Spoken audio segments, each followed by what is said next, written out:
ही भारतीय जनता पार्टीला इथे वाढलेली आहेत. हे सगळं श्रेय माझ्या कार्यकर्त्यांना जातं. ते कार्यकर्ते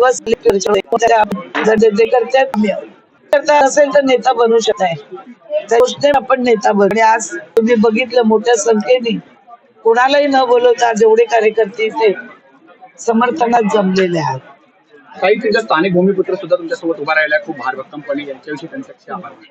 नाही, भूमिपुत्रामध्ये तर आमच्याकडे जी गरज भूमिपुत्रच आहेत ना.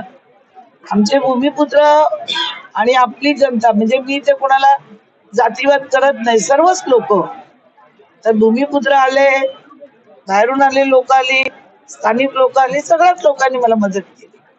त्याच्यामुळे मी सगळ्यांचेच आभारी आहे, प्रकल्पग्रस्तांचे आभारी आहे. सगळ्यांनी सामूहिक माझ्यासाठी काम केलं. अटीतटीचा सामना होता. आपल्याला माहितीये, बरेच लोकांना धमकावलं गेलं, प्रायव्हेट फोन वरून धमक्या आल्या लोकांना, बूथवर कार्यकर्त्यांचे फोटो काढून धमकी दिली, बोगस झालं, पैशाचा पूर आला. सगळं करून झाल्यानंतर सुद्धा हे कार्यकर्ते कुठे डगमगले नाहीत आणि त्यांच्यामुळे हा विजय माझा.